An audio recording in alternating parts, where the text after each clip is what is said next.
Welcome back to the next episode of our Focusing Pathways podcast. In this episode, Therese speaks to the wonderful Beatrice Blake. Bea is from the US and is very well known throughout the focusing world. She generously shares a lot of her work through the International Focusing Institute, and I had the pleasure and privilege of meeting her in person, along with many wonderful focusers from all over the world, at a recent Advanced in Certification week-long in Dublin. Bea is part of the facilitation team, and I was delighted that she said yes when I asked her to be interviewed for our podcast. So Bea became a certified focusing trainer in 2000 and went on to study Thinking at the Edge with Eugene Gendlin, but she also studied with Kye Nelson, Nada Liu, and Evelyn Fendler. In 2011, she became a certifying coordinator with the Institute, and she has been teaching Thinking at the Edge since 2013. All of Bea's contact details and information can be found in the description area wherever you are listening to this podcast. So I invite you now to sit back, relax, and enjoy listening to Bea's story.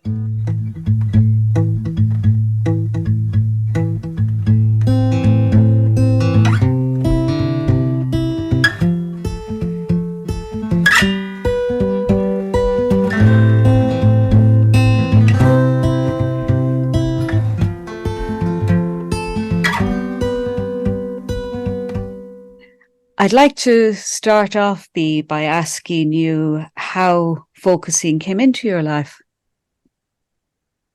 Okay, so, well, it came in by way of my friend Robert Lee, who I had been friends with since 1976, and I was living in Costa Rica, and in 1989, he had learned focusing and was working with Gendlin, and he came down to Costa Rica and gave a workshop in focusing. And so that was my first exposure. And I had been, I was at that time an acupuncturist.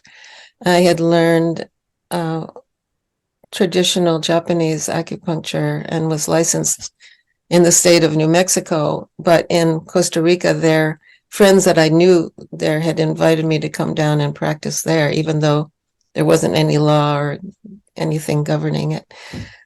So in the ancient documents of acupuncture, it says all disease begins in the spirit. It's like the first line. And so that was interesting to me because actually I've been raised by, or my mother was at first into Christian Science and then into religious science, which is a much less dogmatic kind of New Age religion. And so there was that their phrase was change your thinking, change your life. And so they would do a lot of, positive affirmations and an affirmative prayer where instead of being kind of pleading with God or beseeching God, you kind of unify yourself with the divine. And so that was very much the spiritual atmosphere in which I was raised. And so then when I saw in the ancient documents, all disease begins in the spirit, I thought, well, that's kind of what they were saying in religious science. And then when I experienced focusing, I thought, oh, maybe this is what they were talking about. Maybe this is a way to make that connection between the body and the spirit. And so I was interested, but then Robert went away and then we moved back to the United States so for the next 10 years, from 89 to 99, I was very sparsely in contact with focusing and, not really, I don't think I really understood it very much at all. And I also was not practicing. I didn't have a partner. I didn't have enough contact to really start moving with it.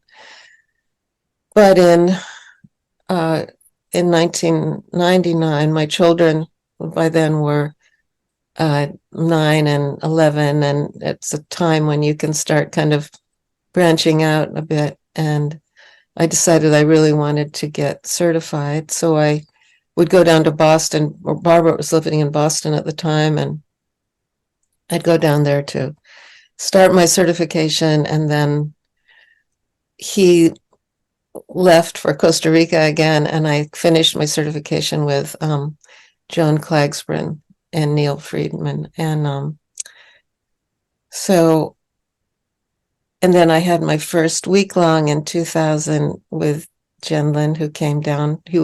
At that time, he would come to the week-long for one afternoon. And at the time, he'd usually do a dream session with people. And so it was very memorable that because I spoke Spanish, I was interpreting between him and Edgardo Riveros of Chile. And so that was kind of an unforgettable experience of hearing Gendlin help someone through a dream, and remembering at the very end, Edgardo said, "Oh, and yes, I think there was this talisman." And then Jean says, "Oh, yeah, there's a talisman." Like, like he knew there was going to be something. He said, "Oh, yeah." In the way that we usually dismiss things, we don't realize what it is. And so he says, "Yeah, there was a talisman." And so anyway, it was a memorable experience. And that's the first time I also did cross-lingual focusing with my friend Mako Hikasa from Japan, seeing how there's this beautiful way that you can do a focusing session with someone you don't understand what they're saying at all, and yet you're giving them that space to go into their felt sense. And I remember she just said, in cross-lingual focusing, you talk, you focus, and then you come to a phrase that is really what you'd like the partner to repeat back to you. And she says, "Iro, iro." And I didn't know what it meant, but I said, "Iro, iro." And she goes, "Yes, it's so beautiful." It makes me cry. Wow. So that was my whole, that was going up into the certification process. And then I did get the,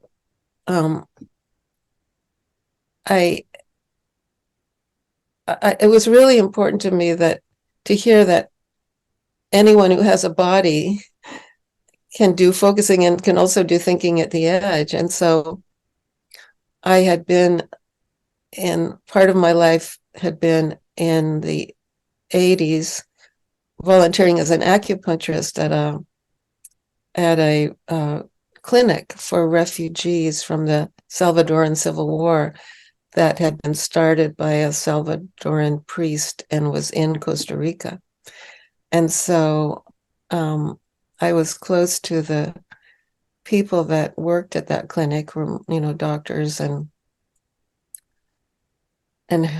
other health professions that were from El Salvador. And I remember that, and I was doing acupuncture, and they didn't know much about acupuncture, but I remember that they, I'd ask them, what are people saying about the treatments? And they said, "Well, we're not sure what you're doing in there for an hour with these people, but with one person would be with me in the room for an hour. But they tell us that you're listening to them." And so it was like, even at the time, I didn't fully realize, I wanted them to say, "Oh, they think the acupuncture is marvelous," but they said, "You're listening to them." And now I know how important that was. Thank you, Bea. Yeah. Oh, I really want to pause there, because there's so much already in what you've said. And I want to ask you, Iro, what does that mean? I still don't know what it means. Oh, okay. It's that important to know. You never know. I mean, I don't ever It never comes up in cross-lingual focusing. You just repeat it back, and then Yeah.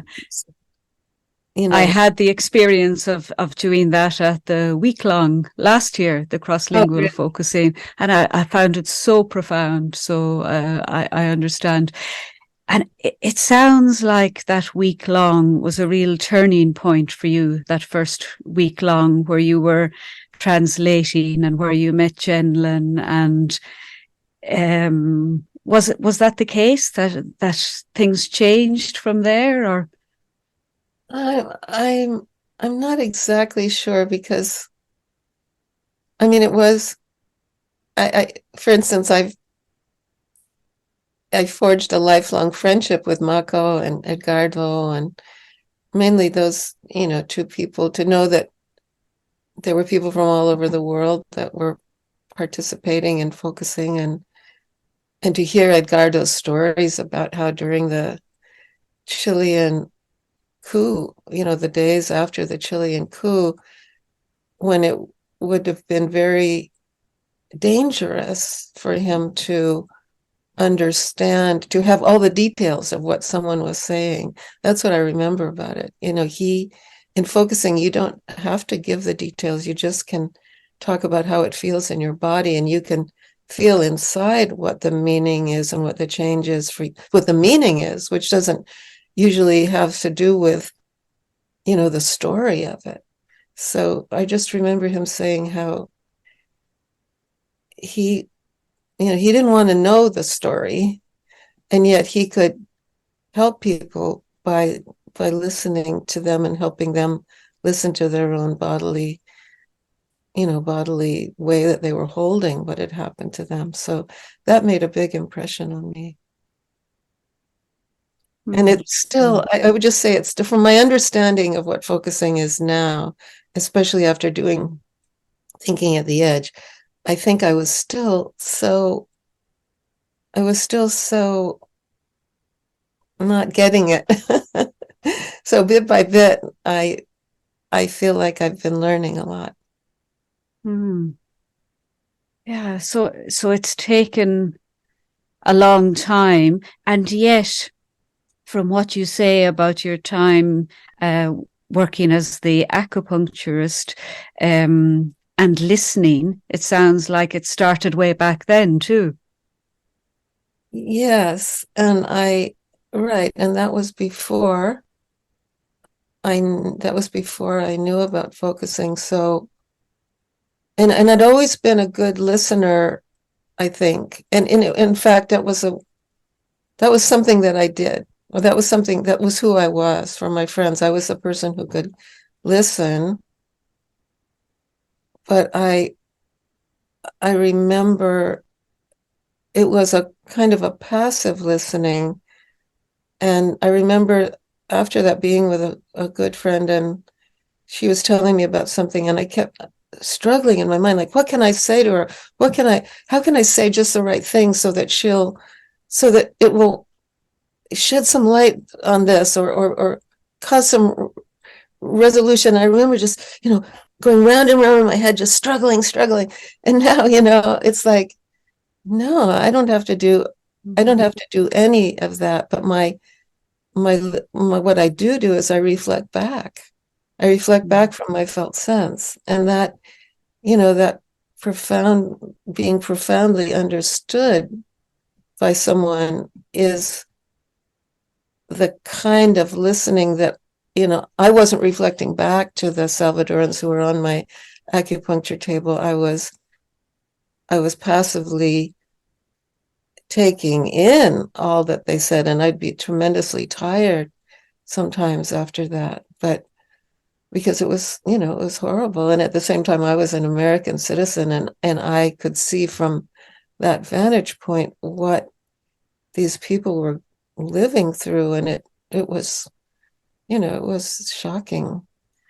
So I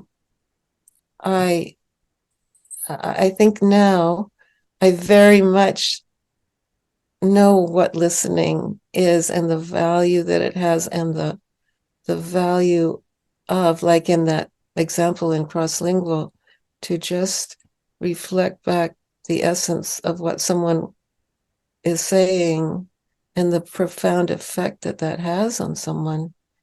Mm. It's really, Absolutely. yeah. Yeah. And B, can I ask then, you mentioned thinking at the edge, and I know you do a lot of work in this area and that you teach it. Maybe it might be good to start off by explaining what it is, what it means, what it's about. Okay, so now from my first workshop with Thinking at the Edge was in 2004 with Gendlin, and I must say that I was totally out of it. I had no idea of what they were talking about. And now I look at Nautalu's video of that time, and I realize I was there. My body was there, but I didn't understand it. So my thing has become how to transmit TAE to someone like me that doesn't have any philosophical background, doesn't have an academic background or a psychological background. So I think that that's what I enjoy doing, and that's what I would like to let people know, that, you know, if you're someone like me, and I mean, often the way Thinking at the Edge is presented, you know, like the second philosophical practice of Gendlin, and yes, it's so important in, you know, for philosophers and thinkers and inventors to use, and yet it's totally accessible to anyone who knows focusing, because it's a series of, as one of my students said recently, it's a series of invitations. You know, people say, oh, there's 14 steps. Oh God, how am I going to do 14 steps? But then my student, who had been put off by that for years, she said, oh, it's a series of invitations to use focusing in ways that you don't usually learn when you're learning focusing. So for instance, and also the other thing about Thinking at the Edge is that you work with the felt sense over time. Often when you learn focusing, you do a partnership, and you and your partner talk about what's up that week and you feel better, and you go away and you're grateful. But, you know, say you're retiring, and you still have so much energy, and you want to give something to the world, and you don't know, you can feel it, you know, ooh, I want to do something, but I don't know what it is. That's the kind of person that can benefit from the kind of TAE I do, or not, you know, earlier than retirement. You just, you know, graduated from some program, or, you know, even focusing, and you want to really, really get from your felt sense how you want to use it in the world. So you start from the felt sense of this thing that you can, that is not, you know, it's not like an interaction that you had with somebody in your life that's bothering you. It's, you know, what is this feeling? What is this wanting that I have to do this new thing? Or actually, when I first really learned, or started to understand Thinking at the Edge, it was because I was assisting Evelyn Fendler Lee now, who married my old friend Robert Lee. I was assisting her in her teaching classes about Thinking at the Edge, and that was where I had my first kind of transformative experiences, where I learned about it. But so we were giving a class called Giving Language to Stress. Now that's one way that you could say what TAE is. It's giving language to something. And, you know, stress, usually we want to do everything we can to avoid it and get away from it, and, you know, get me out of here. And so actually, by turning toward stress, and doing these different TAE moves with it, you get to know it, and then it can't, you know it so well that it becomes your teacher. You start getting that little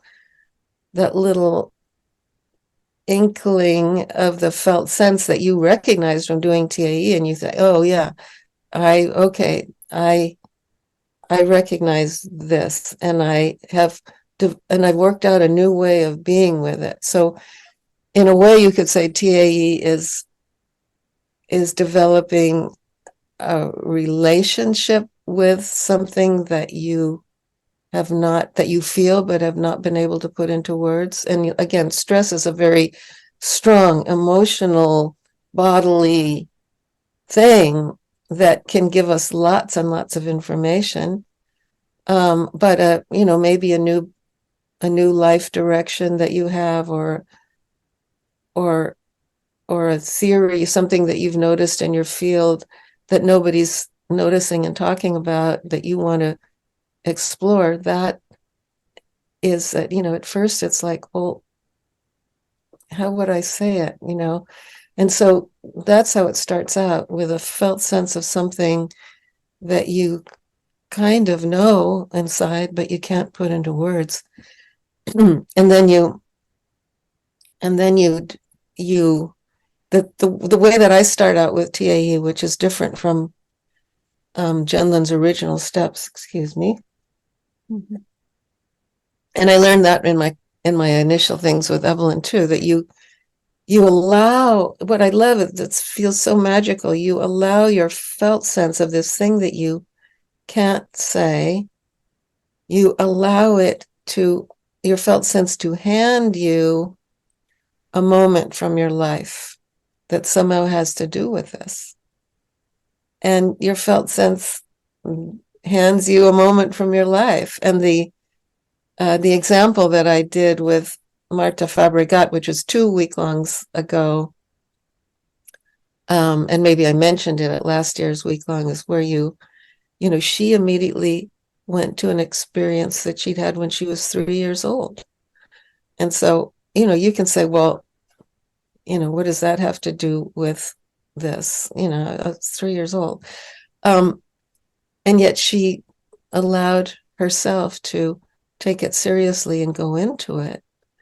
And then her felt sense handed her another experience, which came from maybe 2 weeks ago in her life. And she explored that. And so the felt sense starts showing you different facets that you already know somehow in your body about this thing, because you've asked the felt sense to show you.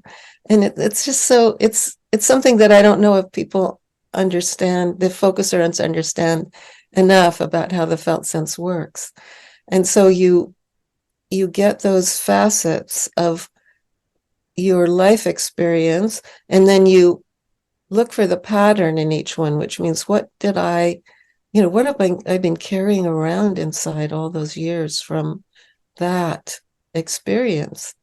And you see what that is. And then you take various experiences that your felt senses handed you, and you cross them in the you cross the patterns, and that gives you more. It gives you a deeper, you start saying, oh, well, that's why my felt sense was telling me about that time when I was 3. And now I see how that was really relevant to what happened with those people last week. And now I see, how that has so much of relevance to what I really want to do, and why it's been so difficult for me to say it. And you just get this multi-level richness that you didn't have before. Before it was something like, oh, well, I can't say it, so, forget it. So that's the way a lot of these really exciting things are for people, that they're just held at a bodily meaning level. And that's what thinking at the edge does. It helps you say, oh, I do know about that. And then in my classes, after you've gotten this experiential life experience level of it, you go into the words and you say, well, how could I really express that with words? Whereas in the original TAE steps, Gendlin, coming from an academic philosophical background, he could, he was already had years of experience of feeling something and being able to utilize thinking at the edge. But for regular people like me, if we go into the words first, it's in danger of becoming more of an intellectual exercise than this coming from, yeah, that's what I've been carrying inside all these years. And then it becomes really exciting to people. So I hope that helps. Yeah, gosh, I feel like for the first time I have a sense of what TAE is about. Whereas Yes. even before I started speaking to you today, I was not sure at all. So I'm really sensing the difference between working like that it sounds like it's deeper and wider and richer and very different to the way we work in a focusing partnership. Exactly. But then once you do it, you can take that back to your focusing partnership. And you've always got it. And you can do different aspects of TAE, in your focusing partnership. And I'd say it's very empowering, because after you've done TAE, it's almost like there's nothing that can stop you from exploring whatever you need to explore, and you don't have to just kind of get overwhelmed by things in a way that, if you're just in a focusing partnership and something overwhelms you, you can get the felt sense, oh, this is overwhelming, but you kind of can't go beyond that. And so, or often you can't, and then you forget it, and the next week you're on to something else. But working, the TAE classes that I do are like 8 sessions. And so you keep having to come back and turn toward and look at this thing in a deeper, longer way. And that also helps very much. And also just want to make clear that I don't teach steps 12, 13, and 14 of thinking at the edge, because those are the steps where you're kind of concretizing a theory or a concept. And most people that come to me aren't really ready to do that. They've just learned so much about where they are or about this thing that they're exploring by going from steps 1 to 11 of thinking at the edge, that they've got a lot to work with. And then, maybe if they want to go to all the very precise and time-consuming trouble that somebody like Gendlin would go to really develop a theory where you could say, this is my theory, that is steps 12, 13, and 14. And I don't usually it's quite enough for people who are just learning TAE to do steps 1 to 11 and then see where they want to go from there. Yeah. And I can really see how, from listening to you, Bea, how learning those steps must really enrich your own focusing after that, either solo focusing or in partnership. It's like a whole other set of skills or way of deepening that comes into that then. Is that exactly how you see it? Yes, definitely.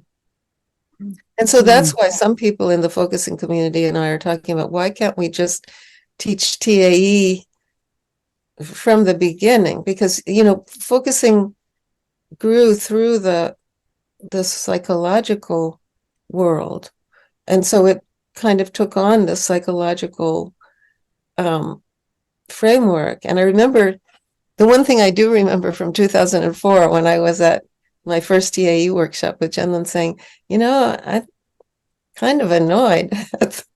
I'm a philosopher, and I just see focusing as something so much bigger and so much more powerful than the way people are using it now. And I really want people to understand that. And so he was starting to teach TAE to the people that, to teach TAE to the people that already learned focusing for years. And some people complain, they say, oh, you're ruining my focusing with all this stuff you're adding, And so I feel, and maybe I can work out this as a theory, I feel that focusing could gradually start to be taught through TAE rather than the kind of self-help way that it's taught. And a lot of people come to me and they're focusing trainers and they've done it for years.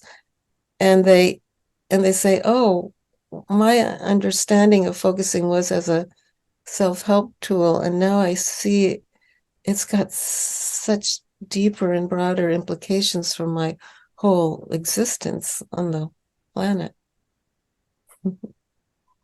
Yeah, that's so interesting, because the question that was coming to me as you were starting to speak there was, is a good basis of focusing partnership necessary to begin TAE?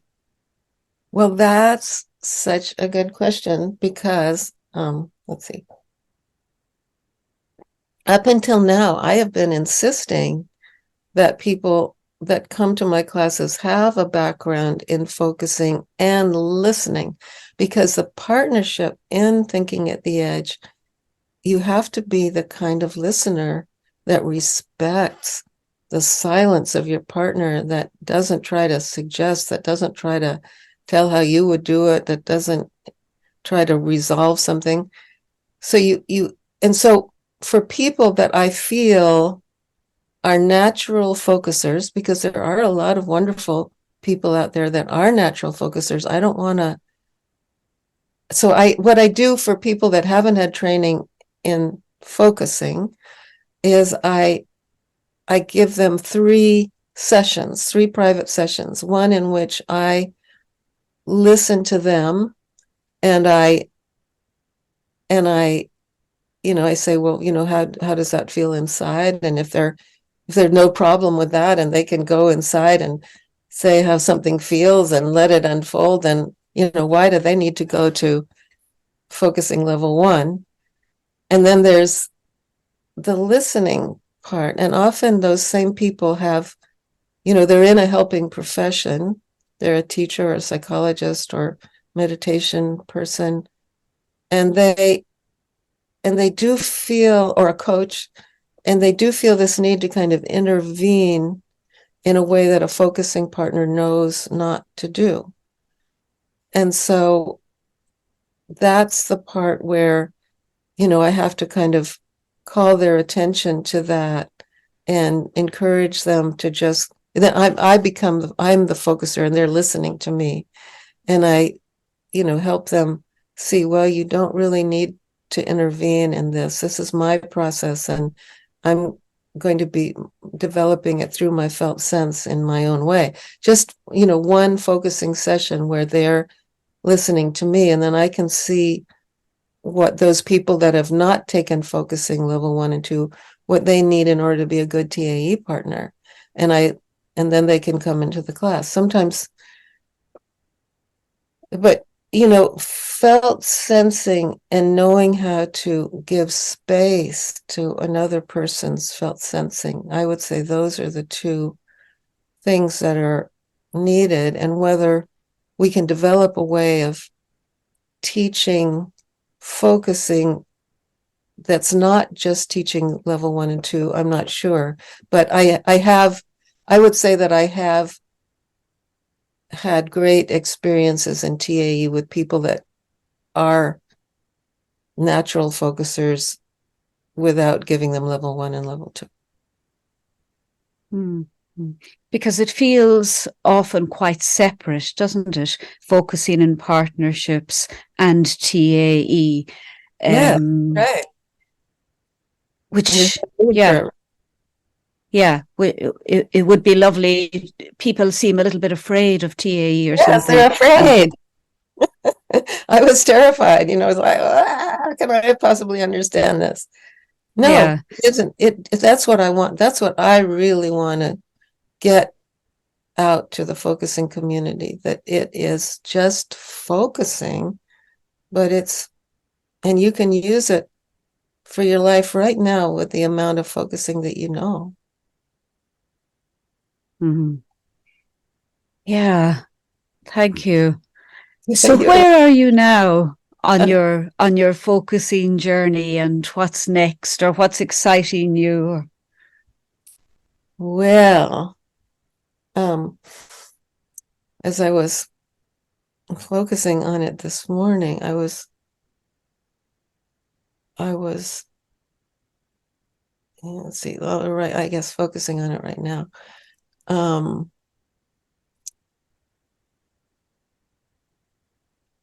It has something to do with the opening talk that I gave at the week long, and something to do with the preparation that was done for the week long over months with Tom and with Ceci Burgos. And I've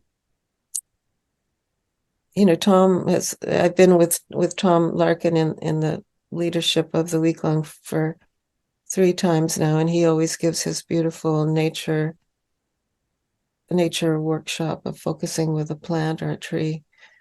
And then just being in Ireland, I must say, the way people know the leaves, oh, that's a walnut tree, or it's like, or that's a magpie, it's like there's just this feeling of a kind of knowledge and different relationship with nature that not many people in the United States have. So it's interesting. That's nice to hear. Yeah.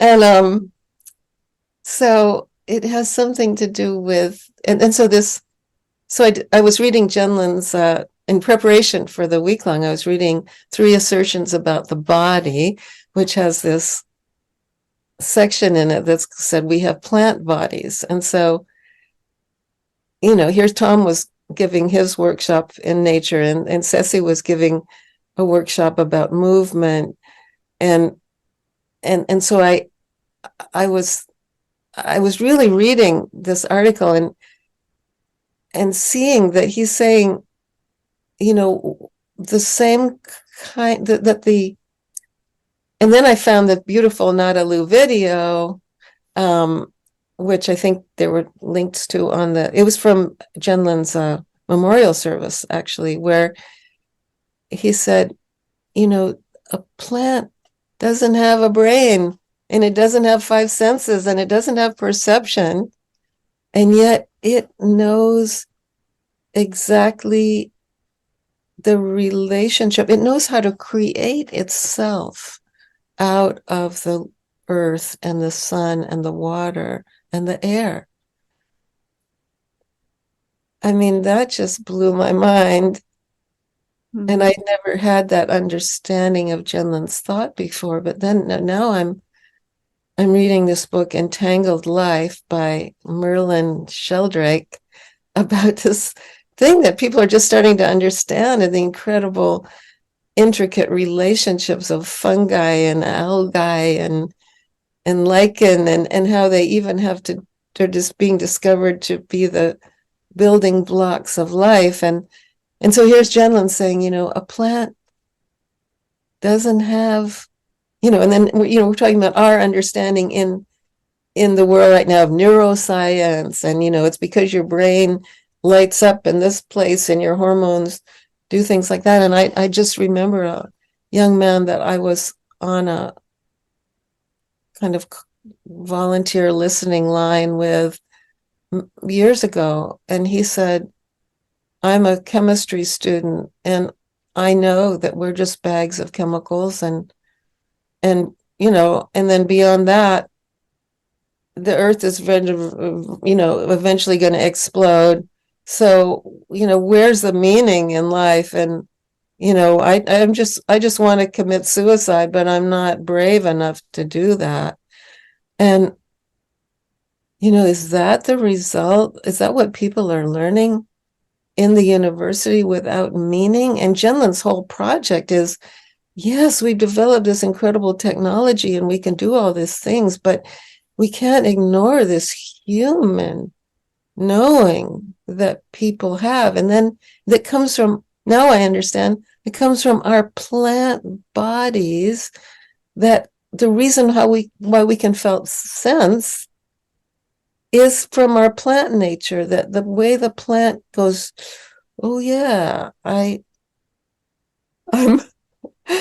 I get the water and the minerals and the sunlight that I need, and then I make myself out of that, and then I give myself to all the rest of the people for the food and shelter and and then Gendlin says, and then on top of that plant body that we have, there is the animal body, because we are animals.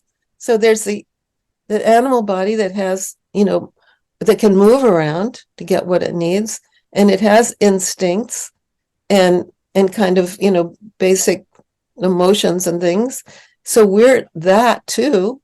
And then he says, and then, language and culture and history and all these things are elaborations of that. So instead of saying, we've given all the power to science, like, well, when they were talking about, survival of the fittest, well, I can see that I'm so aggressive because, survival of the fittest, that's what we're programmed to do. And then they started saying, well, actually some animals are empathic and they're cooperative. And then, oh, okay. So, it's like we're giving all the power to science rather than, and ignoring and discounting and saying, well, gee, I feel something, but I guess that's just me. And, there's no room in the conversation to say anything. So, it's just like unless we're focusers, we don't know anything about pausing and welcoming something that we can't put into words yet. And so that's what's exciting me about, and it's also coinciding with all these scientific discoveries about this incredible plant interaction that we just had no idea about, like our vegetables and the dirt, like.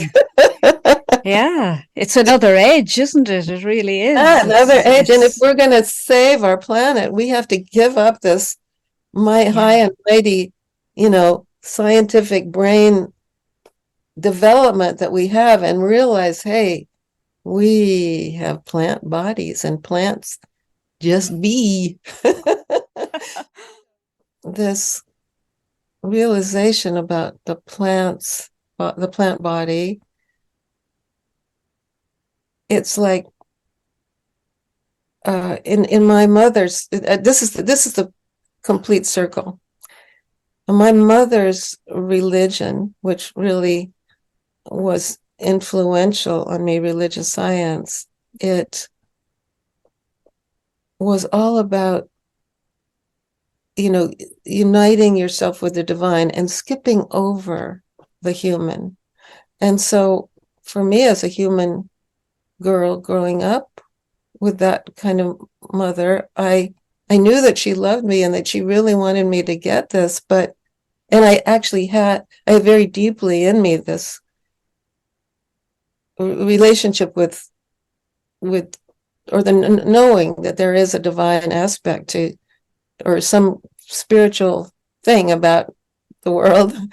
And so but when I would try to talk to her about anything emotional or, real in my world, I would sense that I was somehow calling her out of her spiritual power, which she really did have, and that I should therefore not talk about it. And also she would almost kind of move out of the room like a clam would float out of the water when it was in the when it's felt danger. And so that really interfered with our relationship, my relationship with my mother. And now I can feel this incredible, what Gendlin,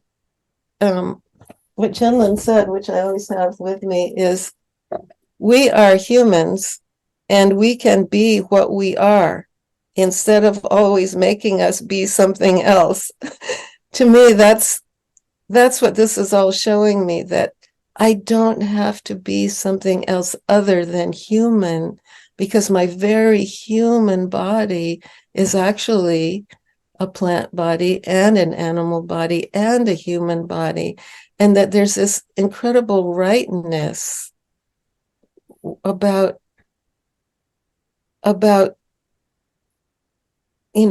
honoring and getting to know and learn from our human body. And it is a breath. What happens when we get in touch with the felt shift? It's a breath. It enables us to be more alive in our human bodies.